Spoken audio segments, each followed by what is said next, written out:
আজকে কিন্তু একটু আলোচনা করব, আমি দর্শকদের প্রথমেই বলে দিয়েছি ফোন নি, তারপর একটু কৌশিক অমাবস্যার ব্যাপারটা জানবো। এত গুরুত্বপূর্ণ কেন করা যায় না, কিন্তু যেহেতু সামনে কৌশিকী অমাবস্যার মতো এতটা গুরুত্বপূর্ণ একটা অমাবস্যা আছে, আজকে অবশ্যই সেটা নিয়ে একটু আলোচনা করা খুব দরকার।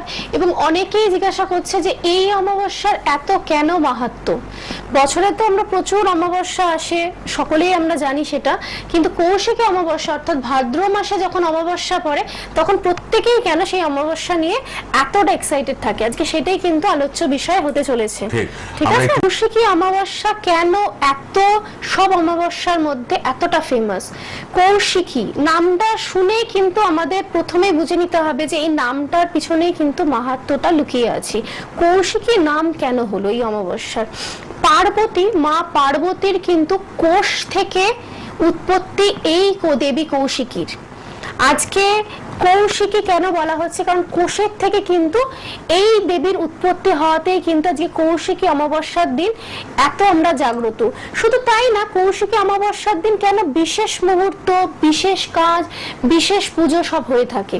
কারণ কৌশিকী অমাবস্যা সারা বছরের মধ্যে একমাত্র কৌশিকী অমাবস্যার দিনই কিন্তু তন্ত্র সাধনা বলুন, যে কোনো পুজো বলুন, সবকিছুর একটা বিশেষ সুযোগ তৈরি হয় এই দিনে। কিন্তু একমাত্র শুধু কৌশিকী অমাবস্যা কিন্তু মানেই যে অন্ধকার, বা কৌশিকী অমাবস্যা মানেই যে তন্ত্র সাধনা, তা নয়।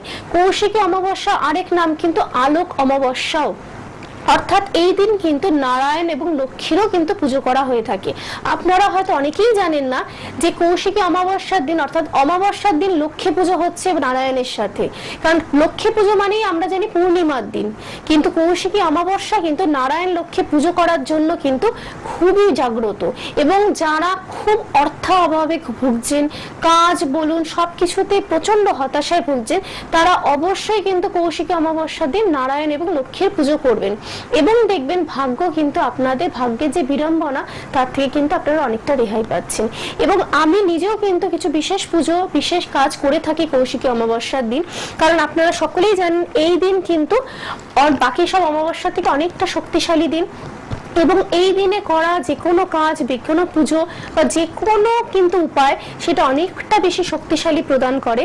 তার জন্য যেটা উনি প্রথমেই বললেন যে আমি লাস্ট কাল পর্যন্তই বুকিং থাকবে, তো কারণ একদমই দোরগোড়ায় চলে এসছে কৌশিকী অমাবস্যা। আপনারা যারা যারা প্রচন্ড অর্থাভাব এবং প্রচন্ড ভাগ্য কষ্টতে ভুগছে, তারা কিন্তু অবশ্যই কৌশিকী অমাবস্যাটাকেই কিন্তু মেন টার্গেট করবেন নিজের ভাগ্য উদয় করার জন্য।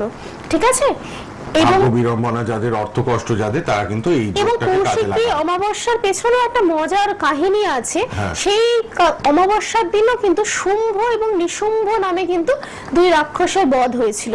মানে আপনি দেখবেন আমাদের পুরাণে কিন্তু খুব ইন্টারেস্টিং, সব কাহিনীর পিছনেই কিন্তু একটা অশুভ জিনিসকে কিন্তু নাশ করার একটা বার্তা থাকে।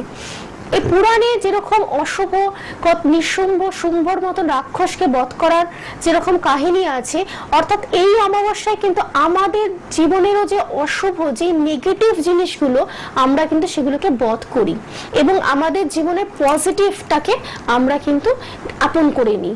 এটাই কিন্তু বার্তা পুরাণ থেকে চলে আসছে।